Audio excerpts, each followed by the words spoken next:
Are you paying attention to the rise of UTSA? You should be, and Karen Aston's here to tell us all about it. Locked On Women's Basketball starts now. Ogunbowale for the win. You are Locked On Women's Basketball, your daily podcast on women's basketball.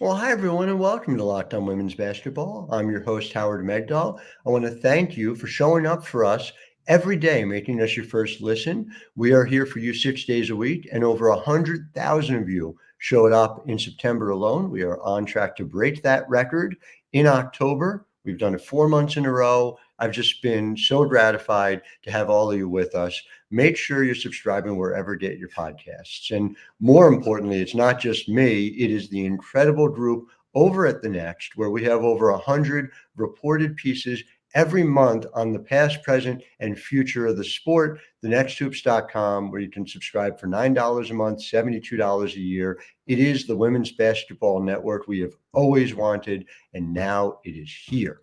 And we are delighted at Locked On Women's Basketball to speak to Karen Aston. Coach, I'm just going to intro this so people have an understanding. We're here in year 3. You come in, 7 wins in year 1, up from 1 the year before you got there. Last year, 13-19, growing in what I think you can best describe as a startup culture for a UTSA athletic department, that is growing into your vision for it. You've obviously done this a lot of different places. You win everywhere you go. I'm wondering, this specific challenge, what's been the most rewarding part of it for you so far? I think the most rewarding is it's kind of twofold. And once you have the experiences that I've had, and in particular, the departure from Texas and then taking a year off and making a decision, okay, I am going to get back into it, and making a decision as to who you wanted to surround yourself with. I think one of the things that's been so rewarding for me is watching the staff come together and grow, amazingly. I mean, obviously I had worked with Jamie before, but I had not worked with Empress or Cameron Miles in the capacity of coaching. So the first thing has just been to watch the staff grow and blossom, like basically in front of your eyes. So that's been really fun for me as an older coach that can appreciate hard work. And then the second thing is just seeing the growth of the young women. I mean, we all say that it's kind of a buzzword, we're here to make them better and all of that. But I think just the first year that I was here, I mean, it's hard to describe how much joy you could get out of just winning a game. But I think that it gave me a lot of perspective. I mean, we inherited a group of young women, and I did not get rid of any of them. I just said, okay, like, we're going to go with what we got. I'm going to try to make this the best experience that I can.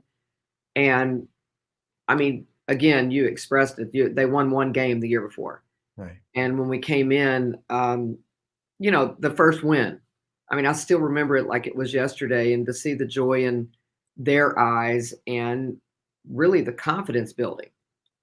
And then from that start to, the end of the year, the first year, again, 7 wins doesn't sound like very much, and it's not in our world, but it was a lot for these kids.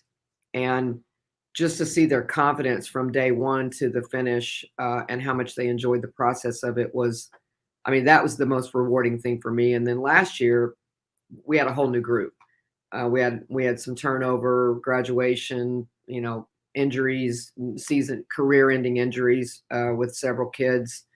So we regrouped. I mean, we had basically a whole new team, and that was a process. So to see that group who didn't even know each other, and start to see them develop, see kids like Jordyn, you mentioned, we talked about her a little bit before we jumped on here, and just to see someone that, I mean, she's enormously talented, but to see some joy in her eyes and see her really enjoy playing the game was fun for me as a coach. I mean, Jordyn Jenkins, the numbers are eye-popping, and we'll get into that obviously as part of what this group is. But I want some top line things for people to understand. I want to ground our discussion in it. And as Coach, from a long time, I like to get nerdy on this stuff. And there are these hallmarks of your teams and at UT and everywhere you've coached. And so this was a team that you inherited that was 300th in the country in rebound rate and 266 in block rate. And in year one, utilizing the same group, you were top 75 in the country in both of these metrics. Just Right. like that, just from the system that you're putting in. And then you look at what you did last year, and suddenly you're 12th in the country in block rate, and you're rebounding, and you always do that. I always love that, right? To me, like the hallmark of like the separator, when you look at what a coach is able to do, is like wherever she goes, there are these things that are part of the teams that come in. How do you instill that in a group you're inheriting before we even get to like what this group is now that you've been able to start to shape here as you head into year 3? Well, I think you have to have buy-in. I mean, it's always about that. I mean, and that was extremely rewarding for me to come in here and have staff buy-in. I mean, that's number one. I mean, you have to have coaches that all speak the same language, Right. have the same message, and regardless of whether they like it or not, like if they work for you, they have to believe in that, and they have to have the same vision that you do. So that was a big piece for me, was hiring people that I really knew had the same understanding. And obviously 2 of them are former players and former coaches. And I think that, that was a big plus to be able to bring them in. And then the second part is the player buy-in. There wasn't any hesitation with those players that we inherited. Okay, give me what you got. Tell me what you want me to do, and I'm going to run through a wall to try to do it for you. And that first group that I coached here will be one of my most favorite groups. And it had nothing to do with wins, losses, anything like that. It was just how much they tried every day to do the best and be the best they could be. And that's really all coaches are asking for. The rest of it normally falls into place by talent, execution, all of that. But and then the second group last year had a little more potential to be good in those areas. But I think the recruiting process is huge.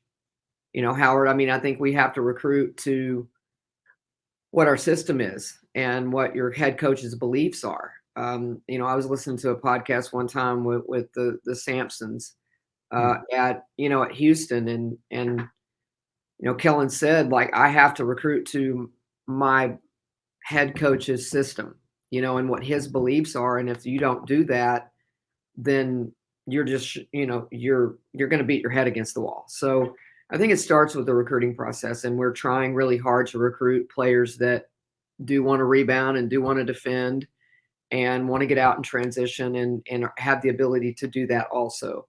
It becomes a little frustrating obviously there's different pieces to a team and everybody can't be the same, but I think if you can get the majority of your team to like to play like that and really believe in it and have a vision that's the same as yours, then I think you're going to be successful at it. And again, there's not a physical type that we're talking about. I think it would be fair to say that you have had your range of players of all sizes, whether we're talking Brooke McCarty or we're talking Imani McGee-Stafford or we're talking Ariel Atkins right in the middle. So the mentality, the focus on that is, it seems to me, the common thread as you run through what these players are for you. But there's also a common thread, which is that we see a lot of them go on to the pros.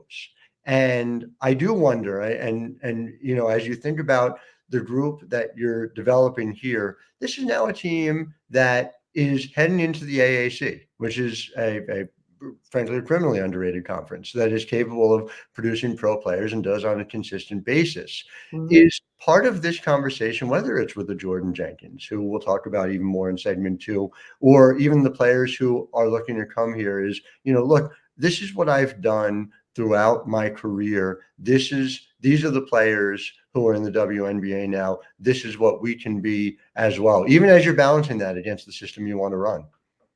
For sure. I definitely think that our players understand that we're training them not only to win here at this level, but we're also training them to have the opportunity. And I say opportunity because, it's the dynamic of overseas has changed so much that I think the WNBA, hopefully with expansion, is going to be able to interject more young players. But the bottom line is, like, if that's what their goals are and aspirations are, to try to play professionally in some manner, then our jobs are to try to help them get there. And in the realm of also making sure we're taking care of what, our own program and being the best we can be here, we have also an obligation to teach them how to be a professional. And that's in every area of life. It's not just basketball. So that I have an enormous amount of respect and perspective on what our jobs are. And I think our players know that. I think deep down inside, they understand that we're trying to get the absolute most out of them to teach them to be a pro in whatever that is they choose to be. But I think there are a lot of them that when they get here, they don't see that. Now I think, as you just said, maybe the ones that are starting to buy in, and sign in the last couple of years, and then as we even move forward to our signing class that's going to sign in November. I mean, we have some commitments already, and I think all of those we actually have conversations with.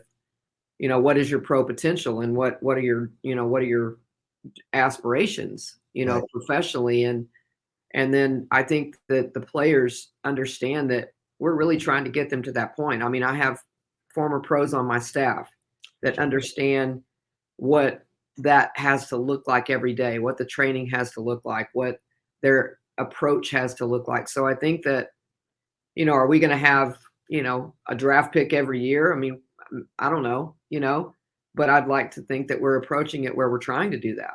Yeah. No, it makes all the sense in the world. And where that trajectory is and where it's going is something we're going to dive into more in segment 2. First,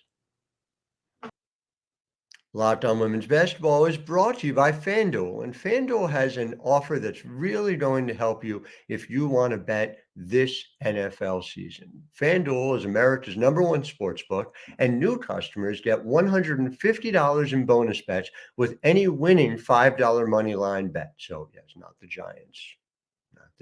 But that's $150 if your team wins. So if you've been thinking about joining FanDuel, there's no better time to get in on the action. The app is so easy to use. There's a wide range of betting options, including spreads, player props, over, under, and more. So visit FanDuel.com/lockedon and kick off the NFL season. That's FanDuel.com/LOCKEDON.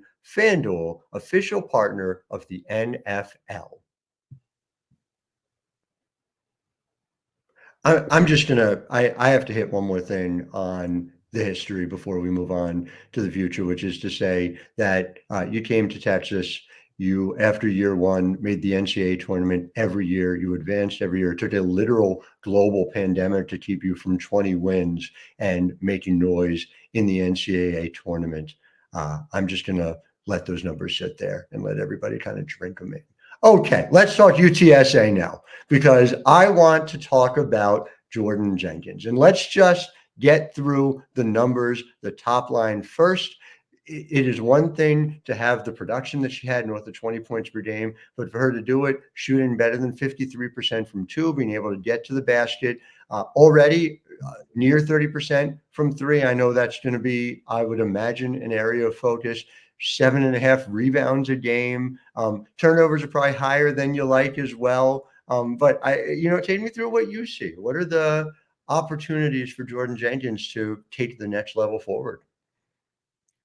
Well, again, cliche, but the sky's the limit for this young lady. I will start out by saying she is an absolute joy to coach, and she loves the game and lives and breathes it. I mean, she's one of those that if she doesn't get on the court, and it doesn't matter what it is. I mean, it's either individual work or, team games. Like, she doesn't just live for the games. And I think that's Right. when you know a player really loves the sport and loves playing, and is that she loves the game. Don't get me wrong, they all do, but she loves to train. She loves the gym, and she's just enormously gifted. There are some players that I say this all the time. I think they walked out of the womb with a shooting motion, and it's just so natural. So there's so many things that you can work with her, because you're not spending a lot of time, trying to fix a shot, or trying, the shot is really very, very natural. Her shooting motion is so smooth and so natural. Her footwork is so good. So there's just so many things that she has ahead of her. I will say that she had a setback this summer. So potentially will be slow moving as we move forward in the season, but it's one of those things that I don't ever hesitate with what her future is. I think she is a pro because of the way she handles her business on the court. I think that she will have a lengthy career. She obviously, health, all of those things matter, Yeah. but she is as talented, really, to be honest with you, as any player I've coached.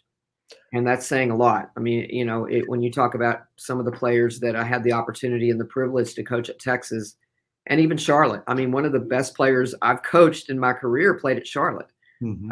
and has had a lengthy career overseas, and was just uber talented. So I've had the privilege of coaching a lot of them, and Jordyn is right up there with the best of them. I mean, she's just really, really gifted, and I pray for her that she is able to stay healthy throughout her professional career, because it's going to be a long one and a productive one.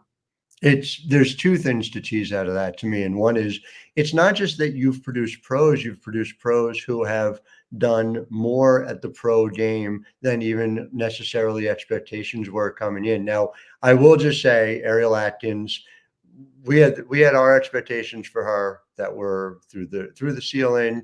Mike Tebow will insist forever that he had exactly the same expectations for her. So it's not like it surprised the Mystics when they were able to get what they got out of her. But I'm just wondering, are you seeing parallels between Jordyn Jenkins and Ariel? Somebody a similar size, somebody who has an interestingly similar skill set. And then the other side of that is you have Jordyn taking 2.5 threes per game last year, wasn't as big a part of her game at USC. Is it part of that with developing her kind of pro mold for the way in which you want her to get to? Well, for sure. I think if I saw her shoot the three right now, you'd be impressed with probably where that percentage is going. And there is.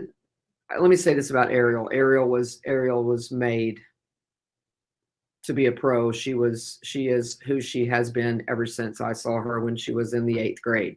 Mm-hmm. Ariel Atkins has always been the same person. So Ariel, a lot of coaches probably had their hand in helping her develop. She was who she was at a very, very young age, and nothing that Ariel ever does surprises me, because it's who she is. Yeah. Jordyn, if she can continue on the path from the aspect of really believing, to be honest with you, that I'm not sure she knows how good she is, and I'm not sure she knows what she's really capable of. And that's crazy to say because of all the things that she's accomplished. Yeah. But I'm still not sure she's there, ready to believe that she can be, like a starter in the WNBA. I mean, I'm not sure she has that type of self-confidence right now today. And, it's everything is a work in progress. Every person is a work in progress. And she's just one of those that still needs to trust her work, and trust how good she is and how much she loves to prepare and how much she loves to play the game. If I'm a WNBA coach, I'm taking her no matter what, because again, of her approach to the game. I mean, she just wants to be coached. She wants to be cared about.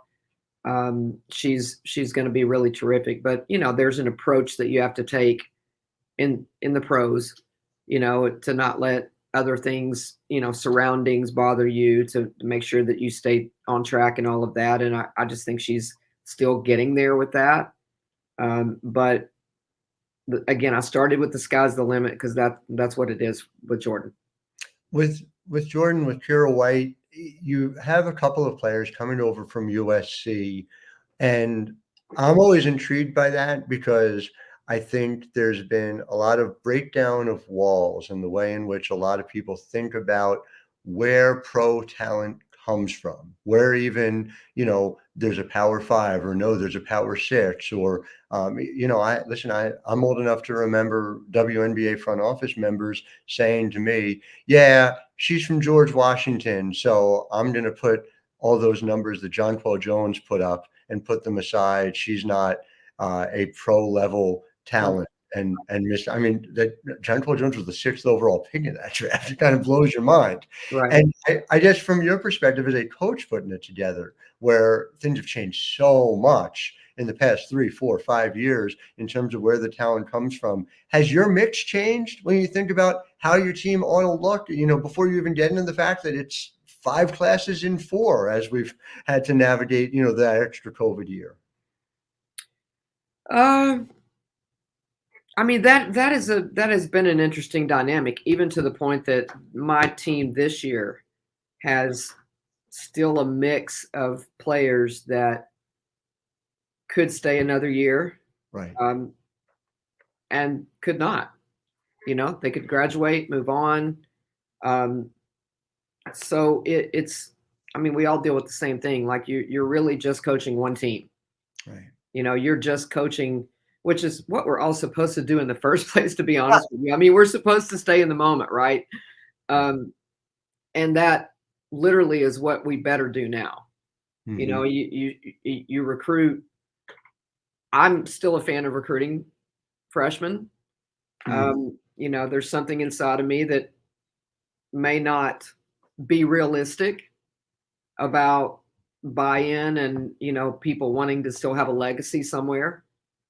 So I enjoy the process of watching, a Sydney Love look like a totally different person this year and started all year last year as a freshman point guard. I've enjoyed watching, each one of those 5 freshmen that I really talked into helping me build this program. They all came back, and it's been fun to watch them. And, I know I'm unrealistic to think that all 5 of them are going to be seniors in 2 years. But I'm still going to dream, and I'm still going to coach like that. But I do think that the dynamic has changed in a sense of you just coach your team to the best of your abilities. And, I used to take it really, really personal. And Howard, this is where I've changed. And we all had to change in the business. I took it very personal when someone left my program. Mm-hmm. What have I done wrong? Even though at times it wasn't anything. Most of the time, to be honest with you, it's playing time. Right. That's really almost all it is. But not now, but back 5-10 years ago, when someone left your program, 95% of the time it was playing time. Mm-hmm. And, it's not now. And you can't take it personal. They might be going because X, Y, Z. And it's not I think the more that we all have understood that it's not a personal thing, you didn't do necessarily anything wrong, and you don't have any ill feelings towards anybody, and they probably don't have any ill feelings towards you. You can kind of stay in the moment a little bit better, and I think we all have to do that as coaches. You just can't spend all of your time worrying about who's going into the portal. And, I don't want to spend my time coaching my team, but in the background of that, I'm looking at to see who might be jumping in the portal. Mm-hmm. Unfortunately, there are a lot of coaches that do that. Yeah. They're spending all their time trying to figure out who's not playing. Mm-hmm. Oh, well, maybe they're going to go in the portal because they're not getting to play. It's a sad way that some of us are handling our business, and I don't want to do that. Yeah. I just would like to coach my team, and hopefully they have a great experience and want to return. And if they don't, then I'll deal with that when that happens. And we're going to talk about the way in which the experience turned into victories here in the final segment. But first,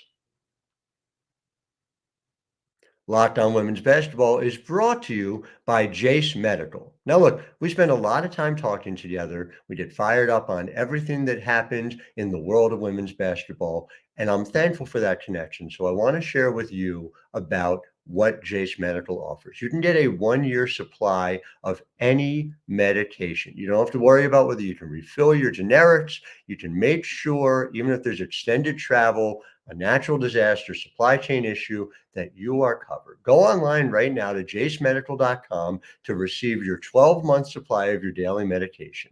Remember to use the promo code Locked On at checkout for a discount as well. A verified customer had this to say about Jace. I am thankful for this service. Supply chain issues caused me to cut pills in half just to have them. I ordered most of my daily meds with a year supply. I also ordered the antibiotic kit. I feel more secure now, and prices are lower than local pharmacy. So if you or someone you love would get some peace of mind having a year's supply of any daily medication, go to jacemedical.com to see if it's offered for you.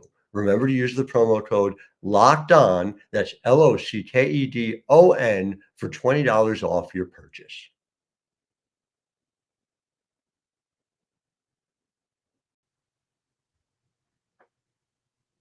So as I said at the top, as I said in the middle, and again, just point of personal privilege, listeners, I've been able to see Karen Aston go about her business and cover the way she does it for a very long time. And people who bring class and winning and genuineness to what they do, they bring that everywhere they go.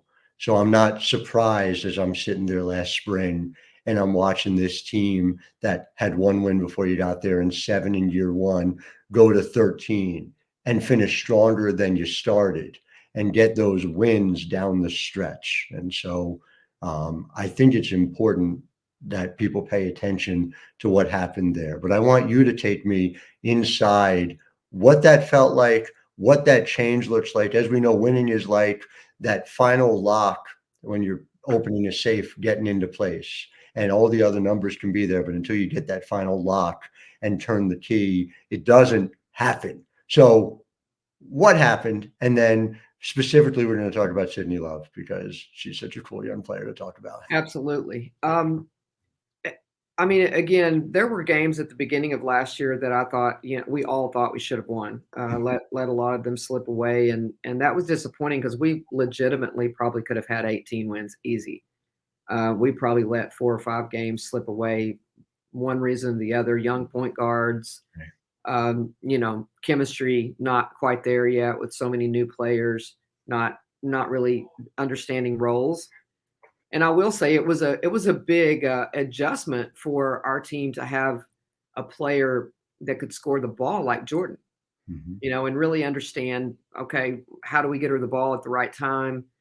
I haven't mentioned Kira White at all, but just the emergence of her leadership was so critical because at one point, Sydney and Maddie, both of our point guards that were freshmen, both got injured at the same time. And Kira White's growth has been something that I have enormously enjoyed watching. Just where she was when she got here and where she is now is incredible. So it's a lot to talk about, but I will say that there was, just a couple of just moments that you were like, okay, they're getting it, like we're starting to figure some things out. One of the biggest moments really was at North Texas, and we had lost to them here. We had started to string along a few games. I mean, the middle game was huge. I mean, I hate to discount that. We hadn't beat a ranked team in I don't know how many years. Right. Middle Tennessee comes in here. They're ranked. They're the best team in our league, hands down. And we upset them at home. It was an amazing experience to watch those kids celebrate that. So that kind of jump-started some confidence. And it's all about confidence. That jump-started it. We go to North Texas soon after that and win a game in overtime that, we kind of let a lead slip away, but Jordyn had she had 40 in that game. And I think that everybody was just like, okay, she can. I mean, I think it was also a moment when she realized she could put a team on her back. And I'm not sure she had ever known that about herself. So there was just some really cool experiences. And I think to get to the semifinals of the tournament was a great experience for me as a coach. I've gotten to get on a bus and go to a Final Four. Right. I've gotten to get on a bus and go to the Elite Eight, and these players have not been to the NCAA tournament at all. So it sounds kind of silly, but we go to the semis of the tournament and they get on the bus and there's a police escort. And that was the first time those kids had experienced a police escort before. And I think it was just overwhelming for them. They had never, they were so excited. I think they forgot they were supposed to play in the game. So we didn't really show up at all, but there's a reflection back with those kids that I hope will matter this year in certain moments, because I told them after the game, we talked about it even this fall. I asked them this fall, do you remember that? Those of you that got a piece of that experience, do you remember that? Yeah. And they were like, yeah, it was the coolest thing ever. And I said, well, that's what happens when you go to the NCAA tournament. Those are just things that you want. That's the whole point of this. You want them. They work their tails off. Our sport is crazy how much we work. Yeah. They go to summer school all summer. They have 5 days off Christmas. They don't get Thanksgiving. It's crazy. Yeah. And you want them to get some reward from that. Everybody can't get rewarded. I understand that, but that's really what we're trying to accomplish here. Let's go to postseason and get some experiences like that and get some rewards for all your hard work. And so it's not surprised to me you got there ahead of me, but I wanted to talk about where that is, where that end of the rainbow is. I want to talk about how Sydney Love is going to help you get there. And I think it's really interesting to me, and tell me if you see it differently. You're living it. I'm seeing it from the outside. It's in a lot of ways the way you put the ball in Brooke McCarty's hands early in terms of what she was able to do. Now, if you go on anything like a permanent basis, if you go and look efficiency-wise, what Sydney was able to do as a freshman, starting 24 games, more than Brooke did, is really significant. The player I see parallels to in terms of style is Shug Sutton. Again, and I know I've done a lot of these today, I normally have 1 point of personal privilege. You'll notice, and it's not a coincidence, point guards keep developing under Karen Aston. Okay, aside over. So now let's talk about Sydney Love, where she is, where she's going. I just think she's really, really special.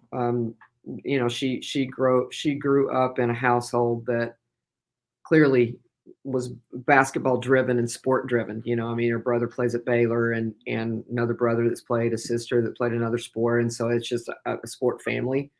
When Sydney Love walked on this campus, she was the most prepared player for off-season conditioning, summer workouts. She has a pro approach. It's a business approach to the way she handles her business on and off the court. There's no question that whatever she wants to accomplish, that young she's going to get around to it because of how she approaches every day. I will say that there is a little bit of a parallel with Shug in a sense of kind of a two guard in a point guard's body a little bit. Shug loved to shoot, loved to score the ball, loved to sometimes move over, as did Brooke. There were times that I would move Shug and Brooke around just so Brooke could, go shoot and not worry about running a team. But Sydney is in that mold. There's no question. Just a gym rat, loves the gym, is going to be uber prepared every single day for practice. And, she's one of those that I think if she stays here 4 years, her jersey will be up in the rafters. Yeah. She's just that good and that impactful on our program. She's grown so much in 1 year. I can't even imagine what her trajectory will be as she continues in her career. Her shot's getting her range. We're working on her range. She kind of could get to the rim anytime she wanted in high school. So, she's learning how to read pick and roll action a little bit differently, learning when to give up the ball and how to advance it, just things that young people that have had the ball in their hands their whole life have to figure out. Right. But I want to mention this before we get off here. Please. There is a common denominator about all of the point guards, and it's Jamie Carey. Mhm. I can't get off this without saying that, if you got any of these guards on the phone today and asked them who impacted their careers, I mean, they're all self-made. Let me start there. They're all self-made players. But Jamie Carey has been a huge influence on any program that I've ever coached. She is, I think, the best point guard coach in the country. I think I have the best recruiter in Empress Davenport in the country, and I think I have the best developer of forwards. I mean, Jordyn's really improved dramatically in some areas, and Cameron Miles is the reason for that. Mhm. So it's all about who you surround yourself with. I have a staff that has been into the young players, and I think the reflection of that is that we didn't have anybody transfer, and that's pretty unbelievable, Howard. When you get right down to it, that's pretty unbelievable that no one transferred. It is Because everybody doesn't play, and Mhm. everybody doesn't get to play the minutes they probably thought they should. But I think that it's a shared vision here for sure. And that vision and where it's going, in your mind, is it postseason play this year? Is there a sort of a bar you're setting for yourself and for this team when you think, what is it and when and where? Just, how do you define that? Oh, that's a good one. I mean, we're picked 8th. Right. So if you look at what we're picked, we're not going to postseason, Right. and so for me, we have some common goals that really don't ever go away. And that's, I'm a big believer in the 20 wins. I think it's a reflection of, a successful season. And then there's a whole lot more that goes into uber successful, but I do think 20 wins is success. Postseason play that's always going to be on our goals. I mean, it's not going to change. Just that was on the first year. Now we had some other goals. Let's try to do this and let's try to do this.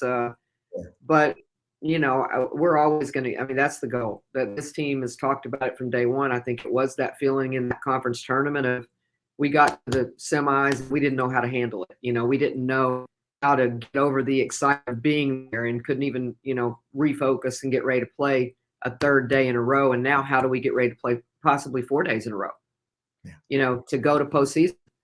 So those are things that our team talks about all the time. Obviously Jordyn's health is going to be a big factor in that. I think, anybody that scores the way she does, I mean, we have to find different ways to handle that. But I do think that is a realistic goal for us. Yeah, it made sense. And to our listeners, I would just say you bet against Karen Aston at your peril. I'll leave it at that. Thank you. Thank you for our listeners. Thank you for showing up for us every day. Thank you, Karen, for being part of this show. Make sure you tune in again tomorrow. Obviously, all the coverage will continue. College basketball season is almost here. I know you're as excited as I am, everyone. Until then, I am Howard Megdal, wishing all of you a wonderful day. Ogunbowale for the win. You are Locked On Women's Basketball, your daily podcast on women's basketball.